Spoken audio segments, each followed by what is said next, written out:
Dan gak lama kemudian, yang lain ini istirahat, Galuh itu tiba-tiba melihat ada ibu-ibu. Ibu-ibu ini pakai topi caping. Beliau ini gendong sesuatu, kayak seolah-olah ibu-ibu ini baru turun dari kebun gitu. Jadi beliau ini turun seperti biasa, melewati rombongan Galuh dan teman-teman.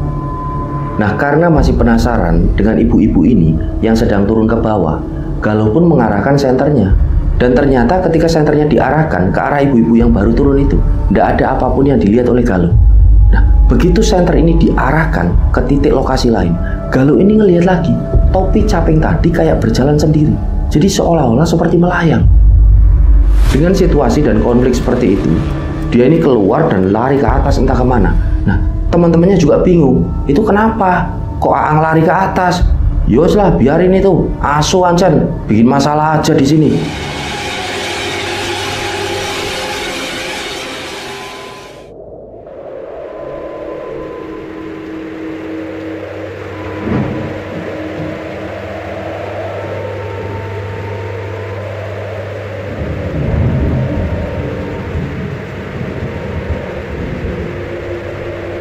Bismillahirrahmanirrahim. Assalamualaikum warahmatullahi wabarakatuh. Apa kabar rencang semua? Semoga semuanya dalam keadaan sehat, selalu diberikan kelancaran dalam beraktivitas dan juga kelancaran rezeki.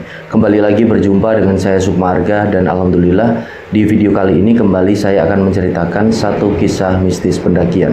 Nah, buat rencang semua yang menonton tayangan kali ini dan belum subscribe, yuk subscribe dulu dan jangan lupa untuk klik notifikasi loncengnya.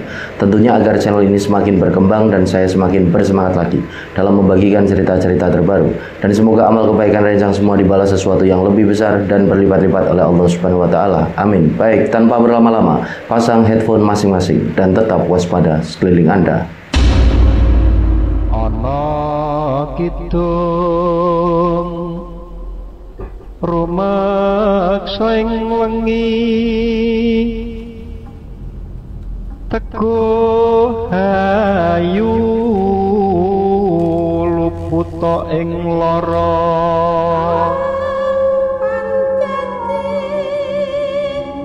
Oke, jadi cerita kali ini dikirim oleh rencang kita yang bernama Galuh Nugraha.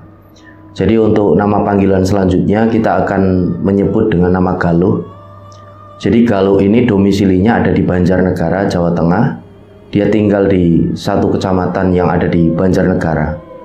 Dan profesi dari Galuh ini adalah seorang guru SMA. Dan pada waktu itu Galuh ini cerita bahwa dia ini sama sekali tidak pernah naik gunung. Begitu pula dengan teman-temannya. Jadi entah gimana ceritanya, karena cuma berawal dari obrolan-obrolan kecil, Galuh dan teman-teman ini, kemudian mereka ini nekat untuk naik gunung. Padahal sebelum-sebelumnya mereka ini belum pernah naik gunung sama sekali. Jadi di tahun 2006 itu adalah kali pertama mereka, pengalaman pertama mereka ini naik gunung. Jadi ada beberapa cerita rencang semua di dalam kisah ini yang memang ya agak terkesan konyol gitu. Akan tetapi kami ini salut dengan Galuh dan teman-teman yang sudah berani jujur menceritakan hal ini. Mereka berbicara dengan jujur bahwa mereka sama sekali tidak paham dengan hal pendakian. Sampai penyebutan-penyebutan tentang alat-alat gunung, alat-alat pendakian mereka pun tidak tahu pada waktu itu. Tapi di kisah ini, di cerita ini, mereka ini jujur.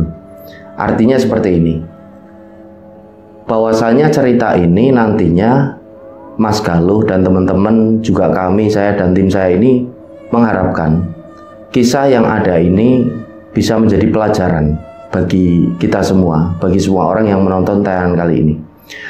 Jadi seringkali memang ketika saya dan teman-teman saya naik gunung pun, kami sering bertemu dengan beberapa pendaki yang ya bisa dikatakan dari sisi perlengkapan atau dari sisi persiapan mereka ini belum mumpuni, malah tidak mumpuni sama sekali.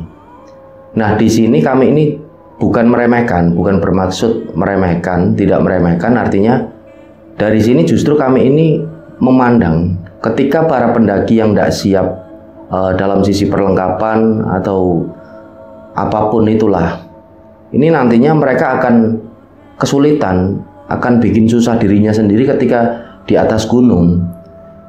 Jadi ketika naik gunung memang harus sedetail mungkin. Jadi video-video saya sebelumnya pun saya sering bahas, kalau naik gunung ya harus dipersiapkan secara matang gitu. Jadi seperti manajemen waktu, manajemen logistik, semuanya itu memang harus dipersiapkan secara detail. Nah, inilah yang terjadi pada Galuh dan teman-temannya ketika mendaki ke Gunung Prau di tahun 2006 itu. Jadi pada awalnya Galuh ini mengakui bahwa ada obrolan-obrolan dari beberapa teman dari Galuh ini yang bilang kalau ya Gunung Prau ini tidak seberapa tinggi gitulah, tidak terlalu tinggi. Jadi dari situlah Galuh dan teman-teman ini pun mengakui kalau pada waktu itu di tahun 2006 mereka ini punya pandangan yang bisa dikatakan ya agak meremehkan gunung gitu, terutama Gunung Prau itu yang mereka naiki. Padahal bagaimanapun juga rencang semua, yang namanya gunung itu ya tetaplah gunung. Di sana kita akan memasuki alam bebas, di sana kita mulai masuki kawasan hutan, alam yang masih liar, dan cuacanya ketika di gunung ini kan tidak tentu. Tiba-tiba bisa turun hujan yang sangat deras, bisa tiba-tiba terjadi badai. Nah, fisik kita juga diuji ketika di sana. Tidak cuma fisik, mental juga diuji. Jadi apapun lah penyebutan-penyebutan tentang itu, intinya di sana ini kita akan diuji secara fisik maupun mentalitas. Jadi segala persiapan ketika mendaki gunung, sekali lagi saya ini terutama tekankan kepada rencang semua, itu penting sekali, benar-benar dipersiapkan. Jadi jangan anggap enteng kalau mau naik gunung. Terutama untuk para rencang semua ataupun teman-teman yang menonton tayangan ini, bisa dikatakan baru mau akan melakukan aktivitas naik gunung, atau bisa dikatakan pendaki pemula gitulah. Harus benar-benar belajar dari teman-teman yang sudah biasa naik gunung, ataupun minta didampingi porter gitu, nyewa porter gitu, terjangkau, tidak mahal gitu. Yang paling penting dalam prioritas naik gunung ini kan adalah safety, keselamatan. Nah, kita masuk ke ceritanya. Jadi kisah kali ini bercerita tentang Galuh dan teman-temannya. Waktu itu Galuh ini masih ingat di sekolahnya ini sedang liburan. Jadi ada liburan sekolah gitu. Dan otomatis kan Galuh ini yang profesinya sebagai guru di sekolah itu, dia juga ikut libur gitu. Nah, pada saat libur inilah Galuh ini seringkali datang ke warung kopi. Dia nongkrong bersama teman-temannya ketika malam hari ini tiba. Dan warung kopi ini ada di satu desa. Nah, waktu itu ada satu temannya namanya Awit. Jadi Awit ini ketemu Galuh di sana di warung kopi itu. Nah, Galuh ini masih ingat pada saat itu curah hujan ini sedang tinggi-tingginya. Jadi sedang musim hujan gitulah. Nah, pada waktu mereka berdua ngopi, si Galuh sama Awit, kondisinya juga hujan deras waktu itu. Nah, di situ mereka menghangatkan tubuh dengan obrolan-obrolan ringan dan secangkir kopi hangat. Ada satu obrolan dari Awit, teman dari Galuh itu. Awit ini sempat bilang ke Galuh, "Loh, ini gimana loh kalau liburan ini kita isi dengan naik gunung aja. Kita bikinlah kegiatan naik gunung." Nah, pada waktu itu Galuh ini sempat bilang ke Awit, "Ya enggak lah, konyol kan aku enggak pernah naik gunung. Lagian kamu juga enggak pernah naik gunung kan?" Nah, Awit ini menjawab si Galuh ini, meyakinkan lagi, "Udah nggak apa-apa. Justru ini tantangannya. Justru kita ini yang nggak pernah naik gunung, belum pernah naik gunung, ya supaya tahu rasanya naik gunung ini gimana, tantangannya di gunung ini apa aja." Nah, di situ Galuh ini bilang sekali lagi, "Enggak, aku enggak mau lah. Terus kalau nanti ada apa-apa di sana, di atas itu kita mau gimana, Wit? Ya enggak apa-apa lah. Kan keren, kayak di film-film. Nanti kalau ada teman kita yang hilang, kita bisa cari teman kita. Jadi keseruannya ini kayak benar-benar di film gitu loh. Nanti ya kita siapa tahu bisa ketemu setan. Jadi gini. Si Awit ini sambil cengengesan. Nah, di situ Galuh ini bilang lagi, "Kamu kalau ngomong ini aneh-aneh aja. Wong kita ndak pernah naik gunung, kamu bilang kalau ada teman yang hilang. Kamu itu gimana, Wit? Kalau ada teman yang hilang beneran itu, kamu mau gimana?"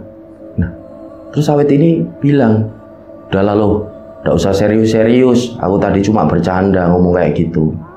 Kamu tahu loh, itu yang di film-film semuanya itu bohong. Cerita horor, cerita temennya hilang itu semua bohong.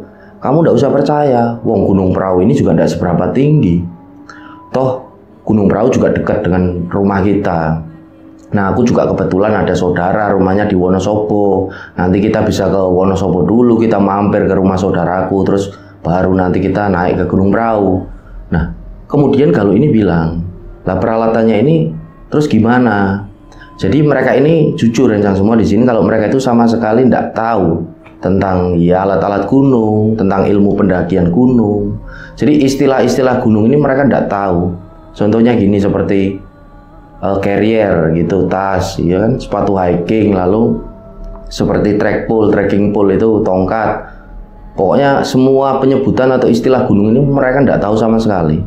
Yang mereka tahu waktu itu Galuh ini mengakui cuma tenda gitu. Nah, akhirnya di situ Awit ini bilang, karena tadi Galuh ini kan tanya nanti peralatannya gimana, Awit ini bilang menjawab, yowis nah nanti gampang masalah tenda aku tak sewakan, pokoknya kamu siap aja, besok sore kita berangkat. Terus nanti kita berangkat ini sama siapa lagi, masa cuma kita berdua? Yaudah lah nanti kita ajak teman-teman yang lain, kan masih ada si Aang, ada Tejo, ada Faruk, kita ajak mereka. Ini beneran mau naik? Yowis lah besok naik, besok sore. Apa ndak terlalu mendadak Wit? Ndak kesusu gitu? Ndak lah, masih besok sore kok. Nanti ini pagi-pagi tak sewain tenda. Udah kamu tenang aja. Yang penting kamu siap badan aja. Besok kamu tak jemput ke rumah. Nah, di keesokan harinya Awit ini bener jemput si Galuh karena rumah mereka berdua ini memang deket banget di satu desa. Dan akhirnya mereka pun berangkat. Dan yang waktu itu Galuh ini ingat dan Galuh ini lihatlah tepatnya Awit ini cuma bawa satu tenda. Tapi sama sekali mereka ini tidak tahu bahwa tenda ini harus ada alasnya gitu loh, seperti matras atau mungkin minimal tikar gitulah, biar tenda ini hangat nantinya. Jadi waktu itu Awit ini cuma bawa tenda aja satu, artinya Awit ini cuma sewa tenda, jadi tidak sewa apapun selain tenda itu. Nah, waktu itu Galuh sendiri ini bawa tasnya ini seperti depak, tas kecil aja, dia pakai jaket. Karena dia sadar ini musim hujan, dia juga bawa satu senter dan ya bawa beberapa snack dan satu botol air minum. Jadi perlengkapannya ini benar-benar bisa dikatakan sangat minim rencang semua. Dan mereka ini mengakui waktu itu cuma pakai celana jeans. Jadi celana jeans biasa aja. Kayak seperti mereka ini mau menuju ke satu objek wisata, tempat wisata. Jadi sama sekali bukan berdandan seperti layaknya seorang pendaki gitulah. Karena sekali lagi mereka ini tidak paham tentang pendakian dan ini adalah pertama kalinya mereka ini naik gunung. Nah, setelah itu sekitaran habis asar jam 4 sore mereka pun berangkat menuju ke Wonosobo. Sebelumnya mereka menjemput teman-teman yang lain dulu, 3 teman mereka. Jadi total ini berangkat 5 orang. Mereka berangkat naik sepeda motor, mereka jalan dan menuju ke Wonosobo terlebih dahulu. Nah, ketika dalam perjalanan itu mulailah hujan ini turun dengan sangat deras. Mereka berhenti, mereka pakai jas hujan. Setelahnya mereka ini memutuskan untuk tetap jalan di bawah guyuran hujan itu. Dan sampai di satu pertengahan jalan, tiba-tiba sepeda motor dari Galuh ini banyak bocor di tengah hujan itu. Nah, mau tidak mau akhirnya mereka semua pun berhenti dan mereka ini istirahat di sana. Dan ketika ban motor ini ditambal, mereka nunggu sampai jam 6 sore. Jadi suasana ini mulai gelap dan barulah sepeda motor ini selesai ditambal. Kemudian mereka pun melanjutkan perjalanan mereka. Sedangkan kondisinya suasana hujan ini masih benar-benar deras. Jadi hujan ini terus mengguyur gitu loh di sepanjang perjalanan mereka berlima. Nah, begitu mereka ini jalan memasuki area yang sudah bisa dikatakan mereka ini sudah berada di area yang tinggi, di ketinggian. Mereka berlima ini sebenarnya tahu bahwa ini sudah dekat dengan Gunung Prau, tapi mereka tidak tahu mereka ini harus kemana gitu loh. Nah, sekali lagi ada omongan dari Awit, kalau kita ini tidak tahu jalan, ini nanti kita gimana? Nah, di situ Faruk ini yang menjawab, gampang lah, kita lihat Google Map. Nah, pada saat mereka ini mau buka Google Map, mereka ini kan nyari dulu tempat untuk berteduh. Karena tidak mungkin mereka ini buka HP gitu di bawah guyuran hujan gitu kan, bisa rusak. Mereka cari tempat berteduh ini sama sekali tidak ada. Jadi benar-benar kondisinya sudah di ketinggian, sudah di kaki gunung dan itu jarang sekali ada rumah-rumah. Nah, akhirnya mereka ini tidak jadi buka Google Map. Udahlah kita nanti tanya-tanya warga aja, kata si Awit lagi. Akhirnya mereka tetap melanjutkan perjalanan gitu kan, sambil nampak ini bingung, noleh ke kanan, noleh ke kiri. Nah, sampai pada akhirnya mereka pun berhenti di satu titik lokasi. Nah, di lokasi itu nampak ada beberapa orang yang lagi duduk-duduk mereka pun mulai tanya gitu kan. Di situ ada bapak-bapak. Pak, oh iya mas, saya ini mau naik gunung pak. Loh, lah gunung mana? Di sini ya gunung. Itu loh pak, Gunung Prau. Oh, Gunung Prau itu di sana. Oh ya sudah pak, terima kasih. Iya jalan lagi aja ke sana udah. Nah, akhirnya mereka ini jalan lagi dengan kondisinya ini masih hujan deras. Sementara ketika mereka jalan, mereka naik motor itu, mereka juga sambil bertanya-tanya gitu kan, sambil ribut sendiri, ini harus kemana lagi, harus kemana lagi. Kan harusnya ada satu tempat, kata si Awit ini. Misalnya pos atau apalah, mereka nggak tahu istilah-istilah gunung itu. Jadi mereka benar-benar kebingungan. Lalu begitu mereka jalan lagi, ada satu tempat di mana di situ nampak ada orang yang lagi duduk, bapak-bapak lagi. Mereka pun berhenti di situ, tanya lagi, Pak, kami ini mau ke Gunung Prau pak. Oh, mau ke Gunung Prau mas? Iya pak. Ya naik aja ke atas. Sudah benar ini jalannya. Kalian naik terus ke atas. Oh iya pak, terima kasih pak. Jadi total pengakuan dari Galuh ini mereka tanya sampai 5 kali pada waktu itu. Nah, mereka ini naik, sempat turun lagi, naik lagi, turun lagi karena saking kebingungannya mereka. Sampai kemudian di tengah jalan itu ada satu sepeda motor. Jadi yang menaiki sepeda motor itu adalah satu laki-laki dengan posisi ini masih hujan deras gitu. Mungkin sosok laki-laki ini lihat mereka ini nampak kebingungan gitu loh. Akhirnya laki-laki ini pun berhenti dan tanya dengan mereka semua berlima itu, Masnya mau kemana mas? Kok kayak bingung gitu? Oh iya mas, kami mau ke Gunung Prau ini mas. Jalannya sebenarnya yang mana ya mas? Oh itu mas udah naik aja, udah deket. Nanti masnya ini lewat ada plang di situ, titik pendakian Patak Banteng gitu. Masnya nanti ke sana aja. Jadi mereka ini akan naik Gunung Prau via jalur Patak Banteng. Nah setelah diberitahu oleh mas-mas itu, mereka pun mengucapkan terima kasih dan langsung melanjutkan perjalanan. Jadi selama menuju ke plang itu, titik pendakian itu, hujan itu terus turun. Dan begitu mereka sampai di titik yang dibilang sama mas-masnya tadi, mereka berlima itu kayak orang apa ya? Kayak orang kekok gitu, kekok gitulah, canggung. Kemudian mereka parkir motornya dan ngelihat banyak pendaki di situ. Dan awalnya begitu mereka sampai, mereka ini tidak melepas jas hujan secara langsung gitu, karena mereka ini malu gitulah, kikuk itu canggung karena melihat semua yang ada di sana, orang-orang ini atau para pendaki yang ada di sana itu berdandan layaknya ya pendaki. Mereka pakai jaket yang tebel, pakai sepatu hiking, sementara mereka itu ya cuma seadanya. Mereka saling memandang satu sama lain. Jadi pakaian dari mereka ini bukan seperti mau naik gunung gitu. Ya misalnya seperti jaket yang tebal gitulah, minimal itu atau apa, itu mereka tidak sama sekali. Dan mereka cuma pakai celana jeans pada waktu itu. Nah, begitu mereka sampai, mereka diem, duduk di situ. Kemudian dibaca lagi, oh ini pos istirahatnya.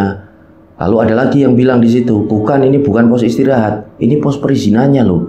Nanti kita absennya di situ, terus ngisi apa gitulah. Jadi waktu itu situasinya benar-benar mereka ini bingung dan nampak kekok gitu, canggung. Dan mereka ini tidak tahu harus ngapain. Dan gak lama kemudian, sekitar 15 menit, akhirnya ada satu orang yang datang menghampiri mereka. Jadi orang ini adalah seorang mas-mas gitu.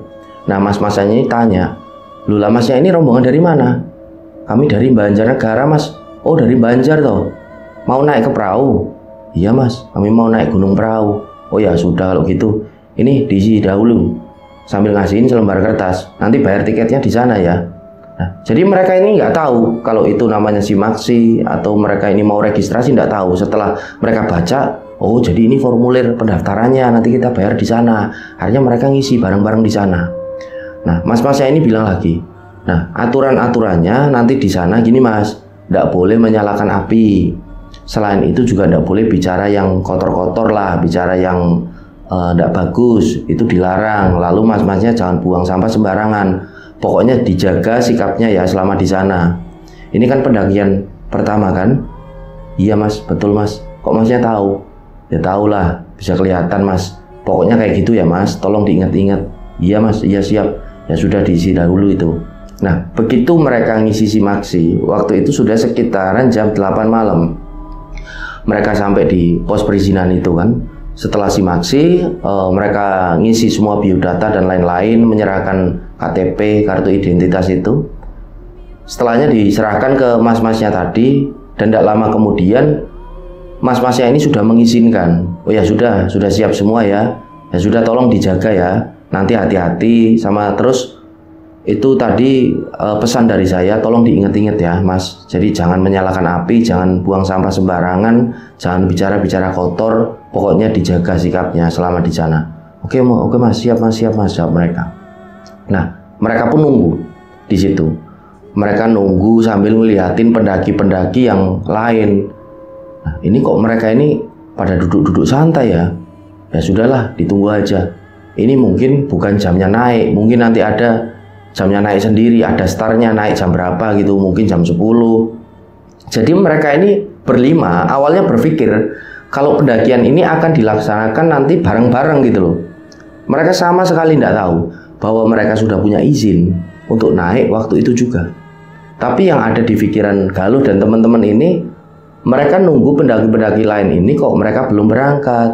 Ditunggulah di situ, ditunggu lama sampai jam 10 malam, ternyata kok tidak berangkat para pendaki ini. Nah, Galuh ini bilang ke teman-temannya, itu kok pendaki-pendaki lain belum naik ya? Apa mereka ini sudah turun atau gimana sih? Apa kita ini harus naik sendiri gitu? Nah, teman-teman juga bingung menggelengkan kepala. Salahnya mereka, Galuh dan teman-teman ini mengakui mereka ini malu untuk bertanya pada waktu itu. Akhirnya diputuskanlah di situ kesepakatan mereka berlima, ya sudah yuk naik aja. Akhirnya mereka pun naik pelan-pelan. Mereka jalan, dan ketika mereka awal jalan itu, para pendaki lain ini tidak pada memperhatikan mereka gitu. Dalam artian ya pendaki yang lain ini juga sibuk dengan dirinya sendiri. Akhirnya mereka lanjut jalan. Nah, awalnya mereka melewati perkampungan penduduk. Lalu mulailah suasana ini nampak sedikit terang gitu. Jadi hujan ini sudah mulai reda. Mereka jalan pelan karena licin dan mulai memasuki perkebunan warga. Dan jalan ini langsung agak menanjak gitu. Disitulah Galuh ini merasa, dia bilang kan ke teman-teman lain, oh bagus juga ya pemandangannya itu, dari situ bagus, bisa lihat pemandangan lampu-lampu kota. Dia bilang kan ke teman-temannya, seru juga ya ini kalau naik gunung ini. Nah, udah tak bilang kan, kata si awet itu, pasti seru. Udahlah, jalan-jalan. Akhirnya mereka tetap jalan. Nah, sementara jalur ini sudah kelihatan, sudah sangat jelas. Jadi jalur yang ada di Gunung Prau itu jalannya tertata rapi sampai menuju ke pos 1. Nah, begitu sampai di pos 1, mereka itu jadi ingat pesan dari mas-masnya tadi ketika registrasi, ketika simaksi, bahwa tiket mereka ini harus diserahkan ketika mereka sampai di pos 1. Karena nanti di pos 1 ini ada orang di sana. Nah, mereka ketika sampai di pos 1 ini ingat. Nah, begitu mereka ini sampai di pos 1, ternyata suasana ini benar-benar sepi, nggak ada satu orang pun di situ. Nah, mulailah mereka ini merasa takut karena suasana sudah malam hari, jam 10 malam. Di sana nggak ada satu orang pun. Dan nggak lama kemudian, yang lain ini istirahat, Galuh itu tiba-tiba ngelihat ada ibu-ibu. Ibu-ibu ini pakai topi caping, jadi topi yang dipakai petani berbentuk kerucut itu. Ibu-ibu ini lewat. Beliau ini gendong sesuatu, kayak seolah-olah ibu-ibu ini baru turun dari kebun gitu. Jadi beliau ini turun seperti biasa, melewati rombongan Galuh dan teman-teman. Dan ada suara waktu itu yang didengar Galuh. Suaranya itu, hati-hati ya dik, jalannya licin. Nah, Galuh ini sempat menjawab, oh iya bu. Nah, Galuh waktu itu kaget, karena ibu-ibu ini lewat seperti biasa. Dan Galuh itu melihat jelas, kalau ibu-ibu itu diem, bibirnya itu tidak bergerak sama sekali. Dan gak memandangi Galuh. Ibu-ibu itu hanya turun menuju ke bawah. Dan ketika ada suara seperti itu, hati-hati ya dik, jalannya licin. Galuh itu kan mau mengarahkan senternya ke arah ibu-ibu itu. Tapi Galuh ini merasa gak sopan, jadi dia urungkan niatnya itu. Dan ibu-ibu ini terus jalan ke bawah. Nah, karena masih penasaran dengan ibu-ibu ini yang sedang turun ke bawah, Galuh pun mengarahkan senternya. Dan ternyata ketika senternya diarahkan ke arah ibu-ibu yang baru turun itu, tidak ada apapun yang dilihat oleh Galuh. Nah, begitu senter ini diarahkan ke titik lokasi lain, Galuh ini ngelihat lagi, topi caping tadi kayak berjalan sendiri. Jadi seolah-olah seperti melayang. Nah, di situ karena Galuh ini takut, dia ini bilang ke teman-temannya, Wes yuk kita nggak usah naik aja. Loh, lah kamu ini kenapa loh? Kata teman-temannya. Kamu itu kok tiba-tiba cemen gitu? Wong baru sampai di pos 1 belum ngapa-ngapain kita kok. Iya soalnya barusan ada ibu-ibu itu loh. Barusan tak senter kayaknya topinya itu kok melayang sendiri. Ibu-ibu yang mana? Yang barusan lewat. Yang ngomong itu loh. Hati-hati dek, jalannya licin. Mana ada ibu-ibu? Nah, teman-temannya itu juga bingung loh. Kalian tadi tidak melihat ah? Jadi waktu itu Galuh ini cuma mikir kalau teman-temannya itu tidak melihat. Karena waktu itu, waktu ibu-ibu ini lewat, mungkin teman-temannya ini masih pada ngobrol satu sama lain gitu. Jadi mungkin ya tidak fokus kalau ada ibu-ibu yang lewat. Tapi Galuh ini yakin betul kalau memang ada ibu-ibu yang lewat. Kemudian teman-temannya ini kan memberikan motivasi sama si Galuh itu. Udah lalu, tidak apa-apa. Wong kita ini bareng-bareng. Ayo lanjut jalan lagi aja. Lanjutlah mereka ini jalan. Nah sementara suasana ini sepi, nggak ada satu pendaki pun yang jalan ke sana. Setelah mereka jalan itu dari pos 1 mereka jalan ini masih landai, masih terbilang landai. Jadi mereka mencoba untuk terus menikmati perjalanan itu dan saling ngobrol satu sama lain. Nah begitu sampai di pos 2, mulailah mereka itu sudah mulai agak capek gitu. Karena apalagi senter yang dibawa mereka ini mungkin senter murahan waktu itu. Jadi senter ini kondisinya mati. Dan waktu itu mereka ini cuma mengandalkan lampu dari HP pada akhirnya. Nah, mereka pun lanjut jalan menuju ke pos 3. Nah, disinilah perjalanan itu mulai terasa berat. Jadi jalur yang menanjak, apalagi didominasi oleh akar-akar pohon yang melintang. Tiba-tiba ada petir yang menyambar itu. Bar! Dan gak lama setelah itu, hujan deras ini pun turun. Mereka pun dengan terburu-buru pakai jas hujan. Dan mulailah mereka ini berjalan lagi di bawah guyuran hujan. Sementara situasi di situ gelap dan senter yang mereka bawa barusan itu sudah mati. Jadi mereka ini cuma mengandalkan lampu dari HP. Sementara dengan hujan yang deras seperti itu, mereka tidak mungkin gitu kan pakai dari HP mereka. Jadi dalam kondisi yang gelap itu mereka jalan dengan meraba-raba. Dan dari situlah mulai ada konflik satu sama yang lain. Nah Galuh ini sempat bilang ke Awit yang mengusulkan pendakian itu. Galuh ini bilang, "Wit, ini gimana terusan? Kita jalan lagi apa gimana?" Disitulah Galuh ini mulai berkata-kata agak kasar ke Awit. Karena dia ini merasa jengkel waktu itu. Dia ini kembali bilang ke Awit itu, "Ini kan semua gara-gara kamu lah. Kita jadi susah kayak gini di gunung. Kalau kita ndak kesini, kan kita bisa nyaman tidur di rumah. Kalau kayak gini kita jadi susah lah. Kita kedinginan kayak gini." Jadi mulai ada konflik di situ. Nah, jadi mereka ini jalan cuma mengandalkan cahaya dari petir pada akhirnya.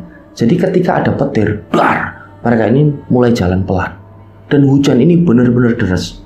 Akhirnya mereka pun tidak tahan. Terus Galuh ini bilang sama teman-temannya, "Ini gimana kalau kita dirikan tenda aja di sini?" "Ya sudah, ayo kita dirikan tenda aja." Jadi dengan kondisi hujan yang deras dan dingin itu mereka langsung mendirikan tenda di titik lokasi itu. Jadi Galuh dan teman-teman ini merasa seperti diguyur air es gitu. Tangan mereka ini sampai mengkerut gitu karena merasa beku. Nah, waktu itu mereka pun memutuskan untuk mendirikan tenda. Jadi apapun kondisinya, mereka pun tetap mendirikan tenda, itulah. Nah, di situ permasalahan ini mulai muncul. Karena mereka awalnya sama sekali tidak bisa mendirikan tenda. Jadi tenda ini kan tenda dum merancang semua yang memang harus dipasang frame terlebih dahulu. Jadi mereka ini sama sekali tidak tahu cara untuk mendirikan tenda dum itu. Akhirnya total ini sampai sekitar setengah jaman lebih. Mereka ini terus meributkan hal itu, masang frame tenda itu. Satu sama lain ini ribut dalam mendirikan tenda itu. Sementara hujan ini terus-menerus mengguyur mereka semua. Sampai mereka ini menggigil sambil masang tenda. Nah, sampai pada akhirnya tenda ini pun berhasil didirikan. Setelahnya mereka ini langsung semuanya ini masuk ke dalam tenda. Lalu masalah muncul lagi ketika di dalam tenda. Nah, tenda ini yang dibawa, yang disewa oleh Awit ini tenda untuk ukuran 3 orang. Sementara mereka ini terdiri dari 5 orang. Itu kan jadi satu masalah sendiri. Kita bisa bayangkan lah rencang semua bahwa tenda dengan ukuran 3 orang ditempati oleh 5 orang. Dan belum lagi beberapa barang bawaan yang mereka bawa. Jadi situasi pada saat itu benar-benar menjengkelkan. Dan Galuh ini mengakui dia udah tidak bisa lagi berpikir pada waktu itu. Dan ketika mereka ini masuk tenda, mereka ini kan menggigil gitu karena baju mereka ini sudah basah. Lalu di satu sisi juga mereka jengkel satu sama yang lain dengan teman-temannya. Apalagi Galuh yang waktu itu jengkel dengan Awit. Dan ketika mereka ini di dalam tenda itu, tiba-tiba ada petir yang menyambar dengan sangat keras.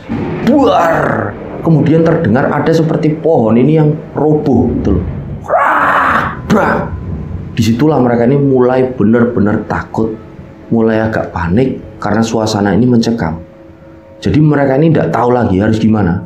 Mereka ini cuma ada di dalam tenda, diem, nggak bisa ngapa-ngapain. Mereka ini cuma diem, nggak ngomong apapun di situ. Nah, dalam kondisi dingin itu, mereka rebutan tempat pada akhirnya. Karena secara otomatis tubuh mereka ini kan saling berhimpitan. Karena tenda itu begitu kecil. Dan tidak lama kemudian, tenda ini dari sela-sela itu netes air. Jadi tenda pun tembus gitu, rembes. Apalagi di bawah, mereka tidak bawa alas gitu, tidak bawa matras, tidak bawa tikar untuk dijadikan alas. Jadi bisa dibayangkan suasana waktu itu Rensan semua benar-benar dingin. Mereka itu akhirnya saling berebut tempat gitu. Dan sampai pada akhirnya ada temennya dari Galuh ini yang namanya Aang. Ini konflik dengan yang namanya Awit. Jadi mereka ini agak ribut sampai mau berantem karena rebutan tempat. Awit ini menginginkan Aang untuk ada di pinggiran, sedangkan Aang ini sendiri tidak mau lah di pinggiran. Karena dia ini tidak mau kalau badannya ini jadi kena air nanti basah, tambah dingin. Jadi akhirnya di situ ribut si Aang sama si Awit itu. Nah, dengan situasi dan konflik seperti itu, di luar hujan deras juga banyak petir. Aang ini kemudian buka tenda gitu loh. Aang ini keluar tenda, dia tidak pakai baju. Dia ini cuma pakai celana yang sudah basah juga. Dia ini keluar dan lari ke atas entah kemana. Nah, teman-temannya juga bingung. Itu kenapa? Kok Aang lari ke atas? Yos lah, biarin itu. Asu ancan, bikin masalah aja di sini. Nah, Galuh ini bilang, jangan gitu Lawit. Itu kan teman kita. Ayo kita carilah. Nanti kita tanggung jawab gimana ke orang-orang desa. Terus kita harus ngomong apa kalau Aang ini hilang ke orang tuanya. Kamu jangan gitulah, itu teman kita, ayo cari. Nah, sedangkan suasana di luar itu masih gelap, masih hujan deras dengan petir ini yang menggelegar, buar. Jadi sementara ketika Aang ini lari ke atas, mereka itu tetap berseteru satu sama lain. Mereka saling menghujat dan konflik di situ benar-benar parah. Dan gak lama kemudian, akhirnya Galuh ini sekali lagi bilang sama si Awit agak keras, ayo Wit, cari Aang, aku sama kamu berdua, kita keluar cari Aang, ke atas kita. Nah terus nanti di luar gimana? Kita kan nggak ada center. Ya sudah gimana caranya lah, pokoknya kita harus cari Aang. Emang kamu nggak mau cari Aang? Kamu mau pulang gitu aja? Sementara Aang ini hilang di atas. Ini kan gara-gara omonganmu sendiri kemarin. Kamu bilang kan kemarin itu, kalau nanti ada temen yang hilang, bakalan seru kayak di film-film. Ini dijawab kan doamu. Awit ini harinya diem. Kemudian dia ini bilang, ya sudah, ayo kita cari. Nah, mereka pun pada akhirnya berempat, semuanya ini keluar menuju ke atas, ke pos 3 untuk mencari si Aang itu. Dan perjalanan dari pos 2 menuju ke pos 3 ini didominasi oleh akar-akar pohon. Dan jalannya ini menanjak. Dan begitu hujan deras, aliran atau jalur jalan ini kan jadi seperti sungai gitu. Jadi air itu mengalir dengan sangat deras ke bawah itu seperti sungai. Dan mereka ini kesulitan jalan. Apalagi pada waktu itu nggak ada penerangan sama sekali. Mereka itu cuma mengandalkan petir yang menyambar. Jadi ketika ada petir yang menyambar, buar, ada cahaya, ada kilat itu, mereka jalan dengan meraba-raba menuju ke atas untuk mencari teman mereka itu, si Aang. Nah, pada saat itu ketika mereka ini naik, Galuh ini melihat ada sosok ibu-ibu yang dilihatnya di pos 1 tadi. Ibu-ibu yang pakai topi caping itu. Dia ini berdiri dan senyum ke arahnya si Galuh gitu. Nah, senyumnya itulah yang bikin Galuh itu merinding. Yang kedua, Galuh ini merasa nggak masuk akal. Ada ibu-ibu di tengah kondisi hujan deras seperti ini, di tengah hutan lagi, dan kondisi sudah malam hari gitu kan. Kenapa kok ibu-ibu ini ada di sana? Dan ibu-ibu itu senyum gitu loh ke arahnya Galuh. Akhirnya Galuh pun membalikkan badannya dan dia pun berusaha untuk nggak gubris ibu-ibu itu. Dia terus mencari Aang. Dia jalan pelan-pelan dan nggak lama kemudian sosok ibu-ibu ini seperti melayang gitu di sampingnya Galuh. Terus dia ini bilang lagi seperti tadi, hati-hati oleh ojo melayu. Nah ketika ibu-ibu ini ngomong seperti itu, Galuh pun udah gak tahan, dia takut, dia turun sambil agak berlarian. Sampai beberapa kali terjatuh si Galuh ini. Dia bangun lagi karena dia ini benar-benar ketakutan. Dan tidak lama kemudian sosok ibu-ibu ini datang lagi. Datangnya ini jadi seperti melayang, terus ngomong lagi hal yang sama si Galuh. Hati-hati oleh ojo melayu. Nah, Galuh pun semakin takut karena terus-terusan ibu-ibu ini ngomong seperti itu, ngomong hal yang sama. Dan nampak di situ Awit ini mengikuti di belakang Galuh, dan entah Awit ini melihat atau tidak. Nah, mereka ini berdua jalan turun menuju ke arah tenda. Dan begitu hampir sampai di lokasi tenda, mereka berdua pun kaget. Loh, ini yang lain mana? Kok tendanya juga nggak ada? Jadi teman-temannya tadi yang ikut mencari Aang ternyata belum juga kembali ke lokasi titik tenda. Dan yang kedua, tenda yang mereka tempatkan di sana ini udah nggak ada sama sekali. Entah waktu itu terkena badai apa gimana, mereka ini tidak tahu. Yang jelas Galuh ini ingat betul ada 2 pohon besar di sana dan mereka ini mendirikan tenda di antara kedua pohon itu. Tapi begitu mereka berdua, si Galuh sama Awit ini sampai di sana, tenda ini udah nggak ada. Nah, di tengah suasana yang gelap, hujan yang deras, juga petir yang masih terus menyambar-nyambar, Galuh ini sangat ketakutan. Dia ini jadi bingung, dia nggak sempat lagi mikirin teman-temannya. Jadi yang ada di pikiran Galuh setelahnya ini, dia harus cari bantuan, dia harus cari pertolongan ke bawah. Disitulah akhirnya Galuh dan Awit ini jalan ke bawah dengan tertatih-tatih karena benar-benar gelap dan nggak ada senter. Di situ mereka jalan. Nah, ternyata jalan ini tertutup pohon rencang semua. Jadi pohon yang tumbang tadi, yang mereka sempat dengar ketika di dalam tenda, ada pohon yang tumbang itu ternyata di situ. Jalur ini tertutup pohon yang sangat besar. Pohon itu tumbang di tengah-tengah jalur. Nah, Galuh dan Awit ini benar-benar bingung mereka harus lewat mana. Sementara di kiri mereka ini jurang, di kanan mereka ini hutan yang sangat lebat, ke kawasan hutan, ke tengah hutan yang lebat. Mereka ini bingung harus gimana ini. Jadi pada saat bingung itu Galuh dan Awit ini akhirnya kembali memutuskan untuk ke lokasi titik tenda mereka tadi gitulah. Jadi mereka ini ke sana dan sekali lagi mereka tidak melihat adanya tenda di situ. Nah, nggak lama kemudian ada yang memegang pundak dari Galuh. Jadi seolah-olah ada tangan yang megang pundak Galuh. Galuh ini ngerasa, dan dia ini merasa ini sesuatu yang nggak beres. Jadi waktu itu Galuh ini ngerasa memang kalau di pundaknya ini ada yang megang, tapi dia ini diem karena dia ini tahu ini bukan manusia. Dan nggak lama kemudian tangan ini mulai meraba ke arah kakinya dari si Galuh.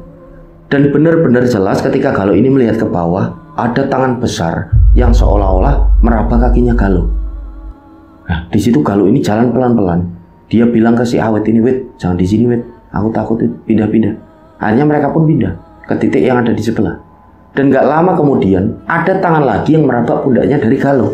Dan begitu dilihat sama si Galuh, tangan ini ukurannya sangat besar dan gak ada apapun di belakang dari tangannya. Jadi hanya seonggok tangan yang besar di pundaknya dari si Galuh itu. Galuh ini kaget. Nah, di situ Awit ini tanya, "Kamu ini kenapa loh?" Itu menandakan kalau Awit ini kan nggak lihat, nggak apa-apa. Kemudian dilihat lagi tangan ini udah nggak ada. Nah, nggak begitu lama ada suara orang yang minta tolong dari arah kejauhan. Tolong, tolong, tolong. Nah, karena suasana ini sedang hujan deras, jadi suara minta tolong itu terdengar samar-samar gitu loh. Dan mereka pun akhirnya mengambil suara itu. Nah, ketika didengar dengan seksama, ini suaranya si Tejo sama Faruk yang waktu itu juga lagi nyariin si Aang itu di atas. Tolong, tolong. Akhirnya dideketilah pelan-pelan suara itu. Ternyata begitu dideketin, si Tejo ini bilang, "Ini loh Aang sudah ketemu."